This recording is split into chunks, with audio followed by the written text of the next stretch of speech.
All right, here we are, GladrapChannel at the Don Rowlands Centre. Joined with you today is Isaac Savage, legend himself, John the Rebel Conway, 168 fights, multiple-time champion, and newcomer, champion herself, Lani Daniels, NZPBA and Pro Box champ. Welcome aboard, team. Thank you for having us. We're at the beautiful Lake Karapiro here at the Don Rowlands Centre. It's the 4th of May, and this show is proudly brought to you by Nigel, Elliot. We've had a star-studded banger lineup tonight, and now we're getting ready for fight number 3. Carmilo Grazon there in the red corner against Taufa Laumaau there in the blue corner. Another fight that's going to be stacked. How are you guys feeling about the fight so far?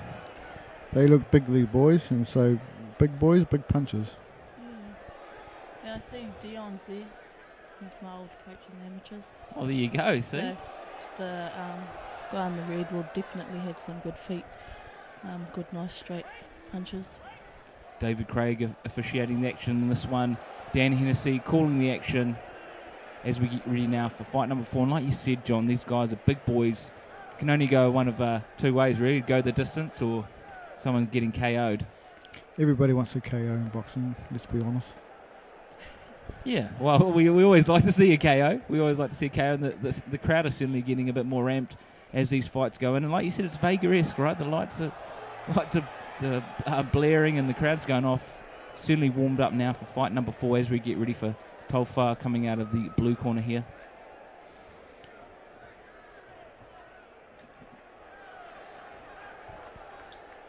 It's a nice setting down here. It's a nice lake out to the side. Nice big windows. So it's like a Vegas setting here. Beautiful.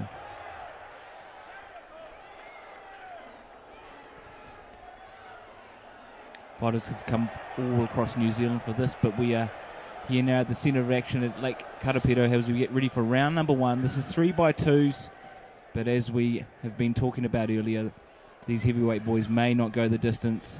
Big boys, heavy hands. That headgear doesn't always protect you against a knockout, does it, John? It doesn't, no. No headgear in front of your chin. And you're a headgear fan there, Lani. I mean, you've had obviously a lot of sparring amateurs. What are your thoughts on the headgear? It's good to keep your hair back. But, yeah, I'd prefer not to. I think it does restrict your vision a bit. But, yeah, in training and stuff, I like it because it keeps my hair out of the way. And that's the only reason? Just the hair doesn't protect against shots, yeah, etc.? Yeah, otherwise it will be my hair in the vision. Nice, I like your viewpoint there on that one, Lani. And certainly experienced opinion there for NZPBA and Pro Box champ. David Craig refereeing this fight. One of New Zealand top refs. He's firm but he's fair. Calling the action tonight. Nigel will certainly be working for it. Let's see David Craig step up now and call the action on both these heavyweight bangers as we get ready for now round 1. Straight away, orthodox fighter matched against a southpaw. The southpaw there being Taufa there in the blue, and Carmilo Grazon there in the red as the orthodox. Both boys look like they've a little bit handy, but quite experienced here, John. Look like it's definitely not their first rodeo. No, they're both looking at each other, standing off each other and just sizing each other up, getting their range, getting their distance, having a look at strength and weaknesses. Information gathering at the moment. And like, he's just potting out those shots, you know. He's not throwing too hard or heavy. They're just filling it out, like you said. I mean, like in the range there too from southpaw Taufa. He's just sort of throwing the shot out there to create that distance. Both fighters look strong, look fit. A little bit anxious here as we 1 minute down, 1 minute to go. Both guys still feeling each other out. At this level, though, one shot can change it all, so I can understand why they're doing this. Quite fast too for big boys. Very fast. Yeah, they actually look lighter because they're moving quicker. Yeah, we don't always see this sort of speed from these heavyweight boys, but as we've discussed, I've had a few fights now. They're starting to get into it as we get into the final quarter now of the first round. 30 to go. Bit of a timid round here, if I'm honest. Not too much action, but a bit of a feeling out process.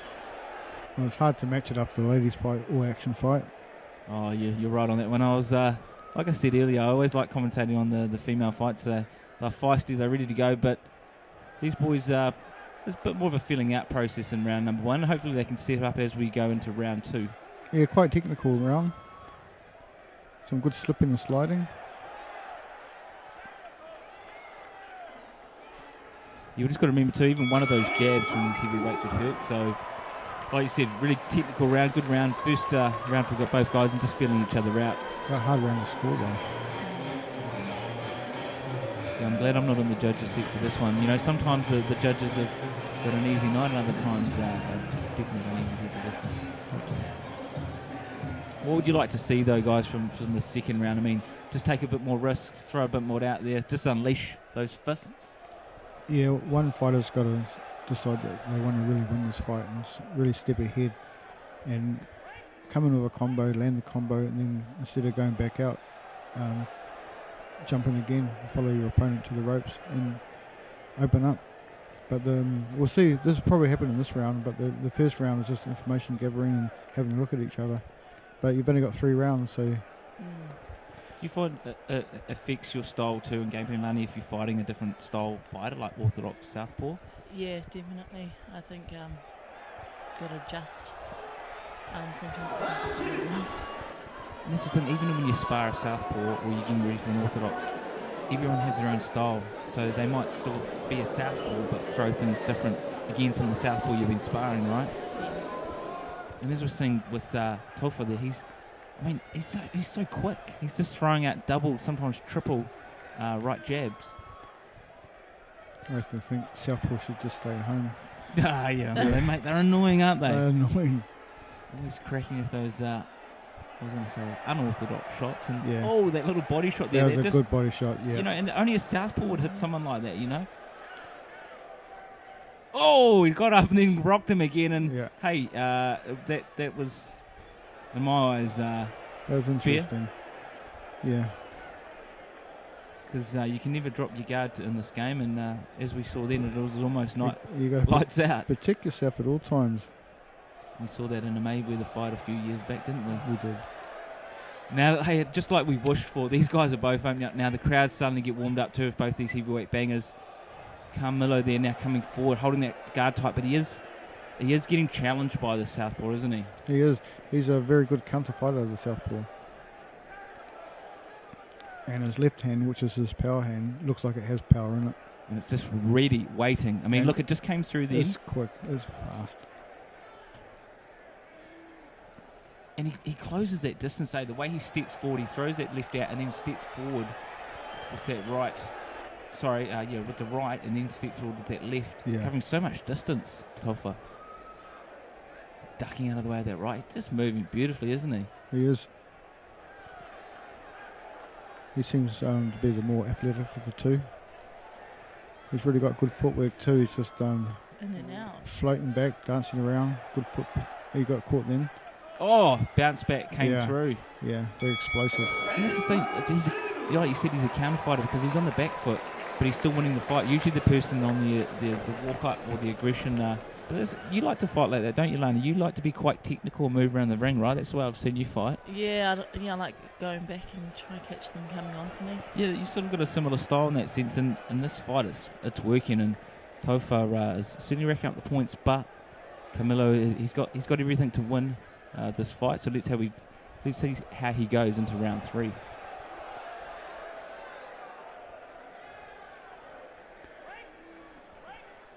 A red corner from Nebby's gym, a great gym down in Hamilton. He's put some real good fighters out, including Lani. A real good trainer, real strong gym. So you know Nebby quite well. Yeah, I was with him for a little while. Got a couple of New Zealand managers. It's quite good. You see him everywhere. He's certainly travels the top half of North Island quite actively, and good to see him here tonight as we get into round number 3. And again, we find ourselves in a close fight and 1 round left, so both boys have to really step on the gas tank. Carmilo is starting to come out the aggressor in this one. Just can't always place that punch on the mark though, because Taufa's so attentive by getting back and closing that range. And I think looks like he's not bringing up the back foot, so he's just kind of leaning in. Also a right body shot there from Carmilo. Yeah, Carmilo seems the more technical, better boxer. But Taufa seems more the athletic boxer. Oh, that was a nice That was beautiful. bounce back and came in with a left hand. Like reflexes, doesn't he? Yeah, he has. And it's something, you know, you guys we could comment that you can't always teach, right? Some boxers are naturally built with timing and intuitive nature to be able to deflect and dodge these shots. Yeah, I think certain things you can't teach, and this athletic ability that he has, you can't teach it. And the worst thing you can do is try and not allow him to do it. Just let a boxer be a boxer like Muhammad Ali. No one showed him how to be evasive like he was. That's certainly true, and we're certainly seeing that tonight too from Taufa. Yeah, he's starting to come into his own now as we get into the latter part of the fight. Take nothing away from Carmilo, he's certainly skilled, but he's just been a little bit outclassed and outpointed by the very smooth mover Taufa tonight. Yeah. And, you know, judged on this, he'd make a hard night for India, wouldn't he, the boy in blue, Taufa? He would, yeah, and crowd's loving it. Yeah, they're certainly getting behind. I mean, we couldn't ask for a better fight here from these two heavyweight bangers. Yeah, I think Carmelo's got the crowd on his side, but you know, he's in a bit of a challenge this fight for him. He's getting caught with some good shots. Yeah. Great fight. Crowd love it. Both boys certainly warmed up there in the end and threw down right until the very last moment. But we now go to the official decision there from Dan Hennessy, and great first heavyweight fight here tonight on Iron Fist 6. Boxing Alley come all the way down from Auckland. Their gym's right in the middle of town, down at the bottom of Newmarket. Certainly got a few good fighters too coming out of Boxing Alley. Yep. Very synonymous boxing gym in Auckland, and pumping out the fighters. I know that the gym, Nabby's boxing gym, all their fighters are very technical and very sound, highly skilled fighters. Here we go now for the official decision. David Craig getting ready to announce the winner. Dan Hennessy officiates this. As we go to the blue corner for Taufa. Southpaw there taking that out, and what a good fight there from both these gentlemen. He had a good fight. He didn't have it all his way, but it was a good win.